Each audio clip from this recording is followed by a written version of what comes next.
grande missão nas mãos de pregar o evangelho a todo povo, língua e nação. Meu coração pulsa mais forte quando eu penso que eu faço parte dessa geração que vai cumprir. Pregar o evangelho, desbravar corações. Somos desbravadores pra cumprir a missão. Missão de pregar o evangelho eterno, resgatar multidões é o que eu mais quero.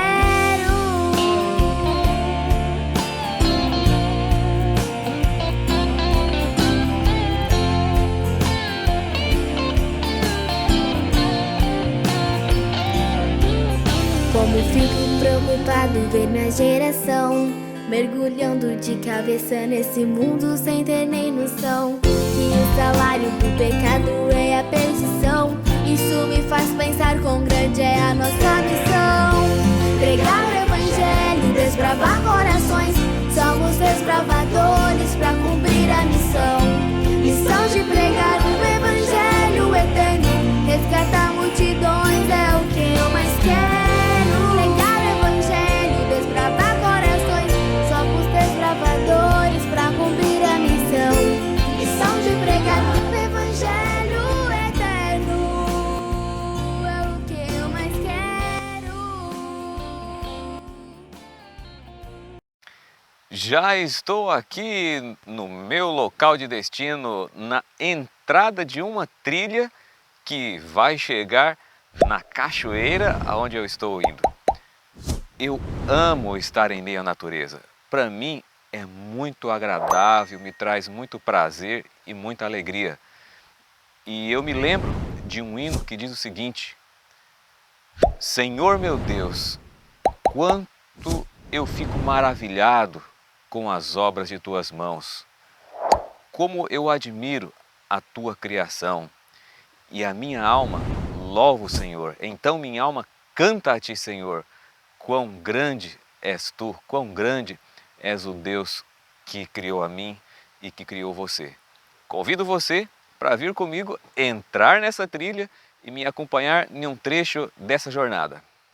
Logo aqui na entrada da trilha fizeram um cerco de terra, porque agora na época da pandemia proibiram as pessoas de sair de casa e nem sequer vir em meio à natureza, fazer um piquenique com a família, não pode.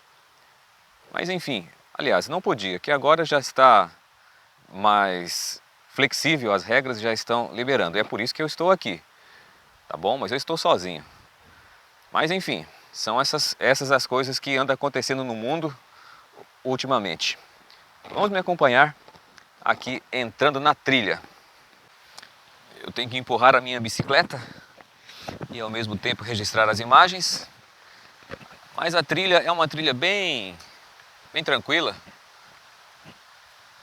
Apenas algumas raízes de árvores que a gente tem que passar, mas é um local bem tranquilo. Uma trilha bem aberta. Aqui, margeando o rio, você já consegue ouvir o barulho das águas. Aqui na trilha, em meio a bastante árvore, em meio à floresta. E o rio logo aqui do lado. E a alguns metros abaixo ali, vamos chegando na cachoeira. Vamos lá. Maravilha! Aqui é bom demais! E você é um privilegiado por estar aqui comigo. Já estou aqui bem na cabeceira da cachoeira e a minha bicicleta está aqui. Eu não vou descer com ela mais para baixo porque a descida ali é um pouco íngreme. Depois eu vou ter trabalho para subir com ela, tá bom? Mas eu vou mostrar para você aqui onde começa as quedas d'água e mais abaixo está a cachoeira.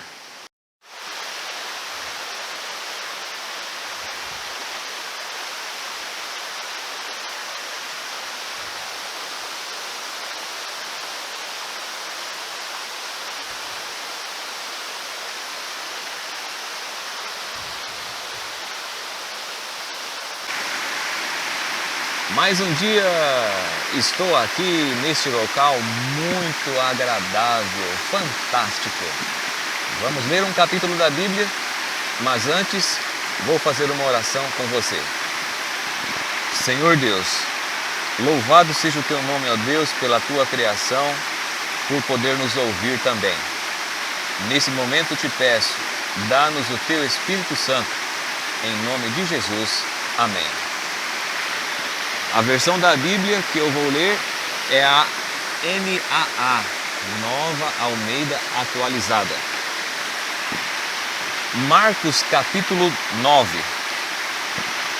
Dizia-lhes ainda: em verdade lhes digo que dos que aqui se encontram, existem alguns que não passarão pela morte, até que vejam ter chegado com o poder o reino de Deus. A transfiguração de Jesus. 6 dias depois, Jesus tomou consigo Pedro, Tiago e João e os levou em particular a sós, a um alto monte. E Jesus, transfigurado diante deles. E Jesus foi transfigurado diante deles. As suas roupas se tornaram resplandecentes de um branco muito intenso, como nenhum lavandeiro no mundo as poderia alvejar. E lhes apareceu Elias com Moisés e estava falando com Jesus. Então Pedro, tomando a palavra, disse a Jesus: Mestre, bom é estarmos aqui. Façamos 3 tendas, uma para o Senhor, outra para Moisés e outra para Elias. Pois não sabia o que dizer, por estarem eles apavorados. A seguir veio uma nuvem que os envolveu, e dela veio uma voz que dizia: Este é o meu filho amado, escutem o que ele diz. E de repente, olhando ao redor, não viram mais ninguém com eles, a não ser Jesus. A vinda de Elias. Ao descerem do monte, Jesus lhes ordenou que não divulgassem as coisas que tinham visto, até o dia em que o Filho do Homem ressuscitasse dentre os mortos. Eles guardaram a recomendação, perguntando uns aos outros o que seria esse ressuscitar dentre os mortos. Então perguntaram a Jesus: por que os escribas dizem ser necessário que Elias venha primeiro? Jesus respondeu: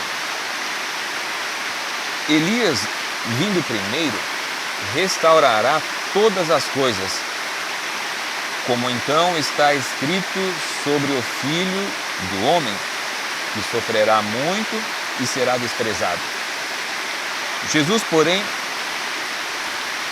Eu, porém, lhes digo que Elias já veio, e fizeram com ele tudo o que quiseram, como está escrito a respeito dele. A cura de um menino. Quando eles se aproximaram dos outros discípulos, viram numerosa multidão ao redor deles, e os escribas discutindo com eles. E logo toda a multidão, ao ver Jesus, ficou surpresa, e correndo até ele, o saudava. Então Jesus perguntou: o que é que vocês estão discutindo com eles? E um do meio da multidão respondeu: Mestre, eu trouxe até o Senhor o meu filho, que está possuído de um espírito mudo. E este, sempre que se aposta dele, lança-o por terra, e ele espuma, arranja os dentes e vai definhando. Pedi aos seus discípulos que o expulsassem, mas eles não puderam. Então Jesus exclamou: ó geração incrédula, até quando estarei com vocês? Até quando terei de suportá-los? Tragam o menino aqui. E eles trouxeram. Quando ele viu Jesus, o espírito imediatamente agitou o menino com violência, e caindo ele por terra, revolvia-se espumando. Jesus perguntou ao pai do menino: há quanto tempo isso está acontecendo com ele? O pai respondeu: desde a infância, e muitas vezes o tem lançado no fogo e na água para o matar. Mas se o Senhor pode fazer alguma coisa, tenha compaixão de nós e ajude-nos. Ao que Jesus respondeu: se o Senhor pode, tudo é possível ao que crê. E imediatamente o pai do menino exclamou: eu creio, ajude-me na minha falta de fé. Vendo Jesus que muita gente estava se reunindo, repreendeu o espírito imundo, dizendo-lhe: espírito mudo e surdo, eu ordeno a você, saia deste menino e nunca mais entre nele. E ele, gritando e agitando muito, saiu, deixando-o como se estivesse morto, a ponto de muitos dizerem: morreu. Mas Jesus, tomando-o pela mão, o ergueu e ele se levantou. Quando Jesus entrou em casa, os seus discípulos lhe perguntaram em particular: por que nós não podemos expulsá-lo?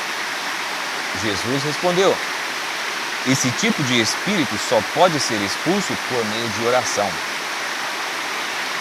De novo, Jesus prediz a sua morte e ressurreição.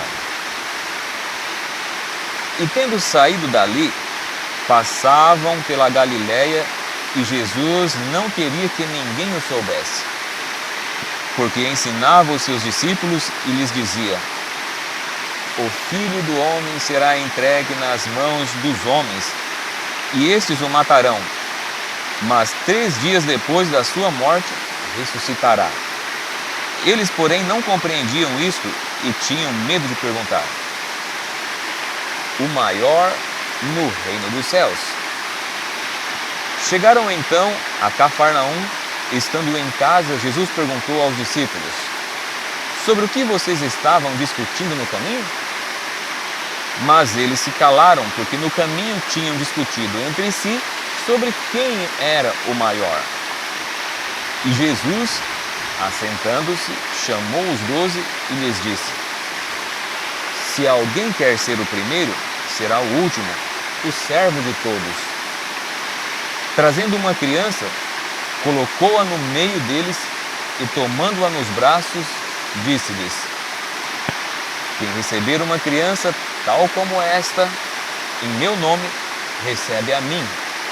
E quem receber a mim, não é a mim que recebe, mas aquele que me enviou.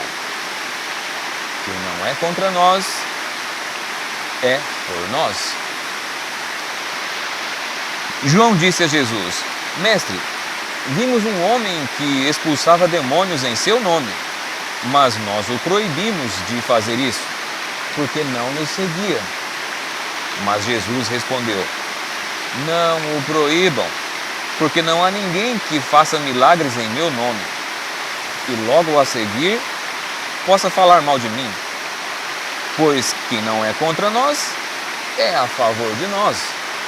Pois aquele que lhes der de beber um copo de água em meu nome, porque vocês são de Cristo, em verdade lhes digo que de modo nenhum perderá a sua recompensa.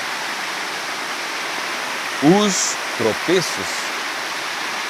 E se alguém fizer tropeçar um desses pequeninos que creem em mim, seria melhor para esse que uma grande pedra de moinho fosse pendurada ao seu pescoço e fosse jogado no mar.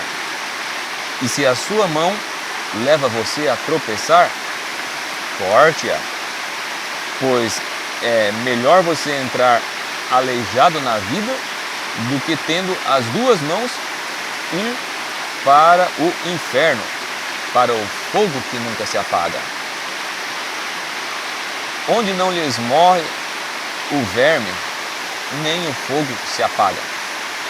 E se o seu pé leva você a tropeçar, corte-o, pois é melhor você entrar na vida aleijado do que tendo os 2 pés ser lançado no inferno, onde não lhes morre o verme, nem o fogo se apaga.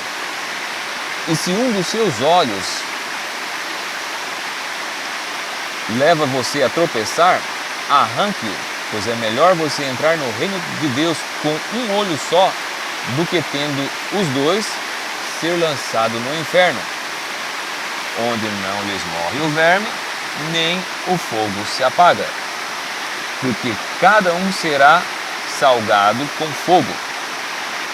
O sal é bom, mas se o sal vier a se tornar insípido, como lhe restaurar o sabor? Tenham sal em vocês mesmos e paz uns com os outros. Que Deus abençoe a sua vida em mais um dia. Fiquem com Deus.